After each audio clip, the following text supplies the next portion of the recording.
Hi, and thank you so much for joining me today for another process video. And today I'm documenting a picture of the kids at the Giant's Causeway in Northern Ireland back in 2014. I've got a funny feeling I've already documented this photo as part of a series, so as a very small photo on a page, but I just thought it was so cute with Amelia with her arm around James that I wanted a whole page dedicated to it. I just love this photo. So I pulled out my 49 and Market Serenity. It's got all these lovely blues in it, and I want to focus in on blues and pull in a few greens as well, because there's some green grass around the bottoms of the stones where they're sitting. So I pulled out my EK Success hexagon punch. Those of you who don't know, the Giant's Causeway is made up of hexagonal shaped stones. So I like to incorporate hexagons when I'm documenting pictures of Northern Ireland, specifically the Giant's Causeway. So I'm just punching a few hexagons from that same paper that I tore for the top piece, and I'm going to use both sides of it. One side is slightly more beige, and then you've got that lovely pale blue. It was quite a moody day, the day that we went there. You can see they both got their rain macs on. It's never particularly warm up on the Antrim coast, so I thought these papers would go really, really nicely with this and sort of create the mood of the day that we were there. So just adding some scrap white cardstock to create a border around the edge of the photo. That just gives some definition on it. And then I'm just going through some of the scraps that I've got left over from this collection. I really don't have a great deal left, but just pulling out some scraps to add as layers behind that photo. So first of all, I found this lovely navy piece, which is perfect because I wanted to bring in some of that deep blue against all of the pale blues that I've got going on so far. So just distressing the edges as I go on each of these layers to create some texture. And then this piece, I don't think this is from Serenity. I think it's just got swept up in the Serenity papers. I think that's from Sunburst, but anyway, it's a lovely blue and goes really nicely with the rest of the layout. So that's absolutely fine. I think sometimes stash just gets mixed about, doesn't it, when you're packing away. So I snipped that bottom piece off, but I like the blue on the reverse, so I'm just going to add that as another layer at the bottom. Again, just distressing each time I add a layer. So I think this is the last piece that I add. It's got a lovely pattern on it, and again just a pale blue against an off-white. So just layering that on top. Trimming the bottom a little bit. I think I got it a little bit wonky, so just making sure that was straight and then distressing those edges again.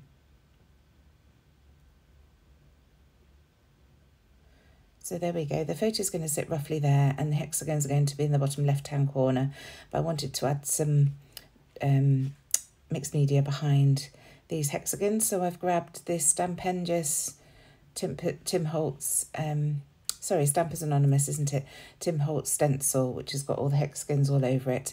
And I'm going to push my chipped sapphire through that to create a bit of a mat for the hexagons to sit on.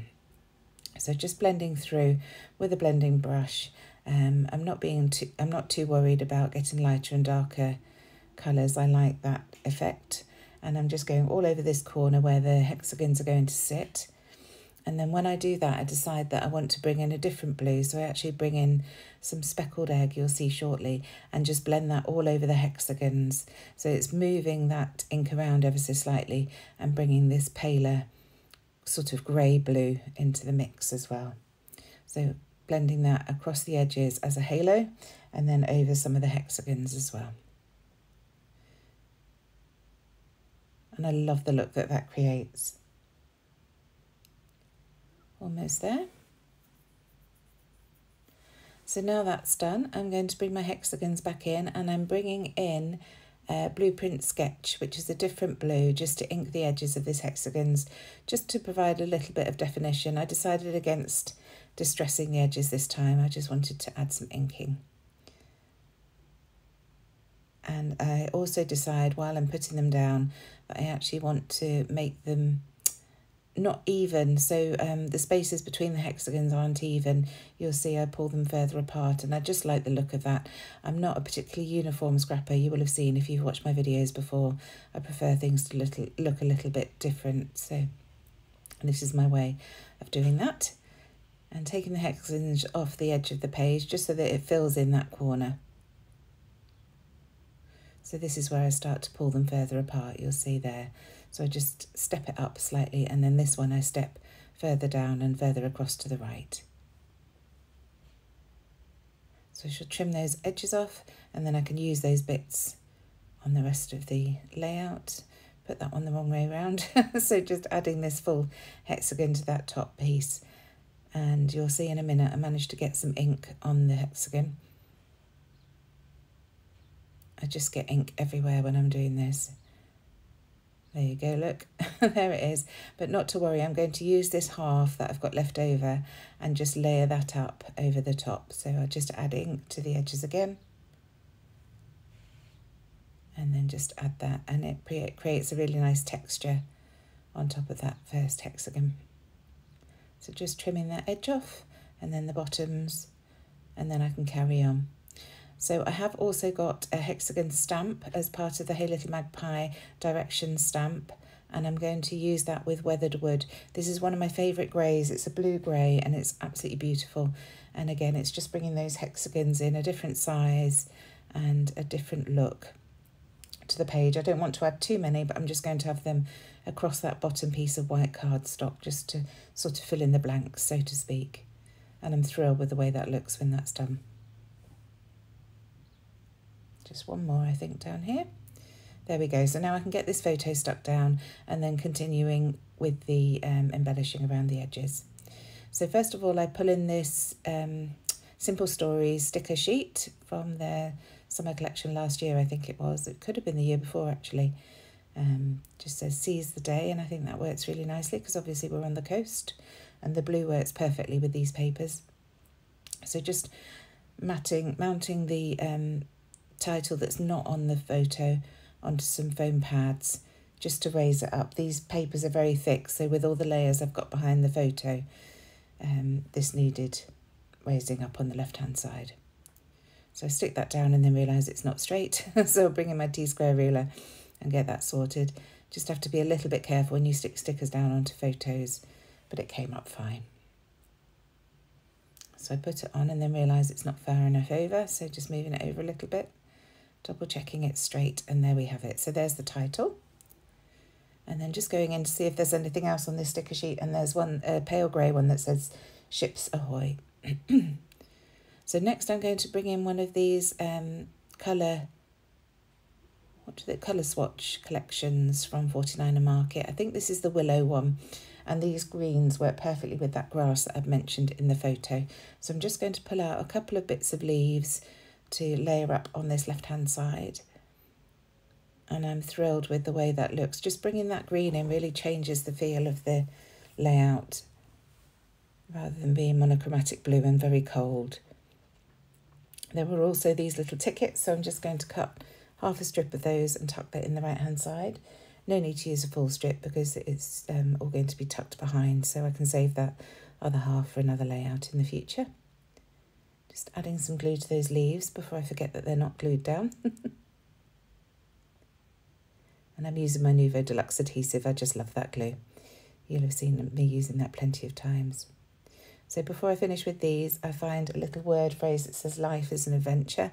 So I think that'll work nicely. And then I wanted to bring some green up to the top. So a little tab to add my date, and then this lovely notebook paper, which I'll just trim off the notebook edge to tuck in the top there and then save the rest for another day. So just getting those bits glued down as well.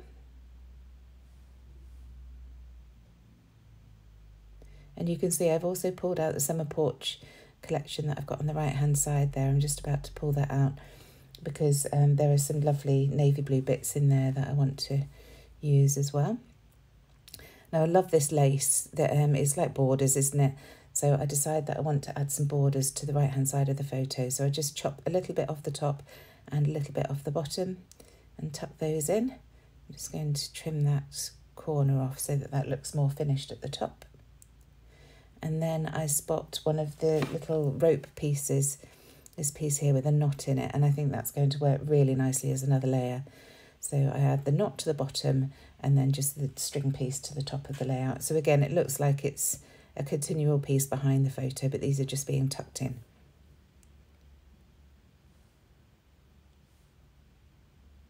So that's those bits. And then I decide I definitely need some more layers going vertically down like that. So I bring in one of the Hey Little Magpie dies. This is the film strip frames. And I just tear that in half. I've cut it from one of the blues in the collection, and I'm just going to add some to the top and some to the bottom, but I didn't like it as a film strip. So in the end, I tear it in half so that you've just got a little bit of that film strip edge showing. And I'll add half to the top, half to the bottom. And then when I turn over the other half that I've got left, I realise that it's a really nice off-white with a little bit of blue on the other side. So I'm going to use that piece as well and do exactly the same and just layer it over the top of this film strip piece. So a great way of using things as layering elements and not necessarily as how they're meant to be. You wouldn't know that these were film strip pieces. They just look like really nice layering elements behind the photo. So there we go, just tearing those bits off, making sure I've got all the little bits out of the die cut and then sticking that down. And I'm just offsetting it against the other piece. I like the look of that. And then here's the piece for the top. And I will chop a little bit of this off. It's a little bit too long, so I'll cut that last piece off at the horizontal strip. So now just looking through to see what else I've got. I go into the, it says that it's the chipboard pack from the Serenity collection, but I've put all the little bits and pieces that I had left over from the collection in there. So there's this little laser cut button, which works really nicely next to those leaves. And then I find a tiny strip of paper. I think this was a branding strip actually, just a stripy paper, so I add that as another strip behind the photo.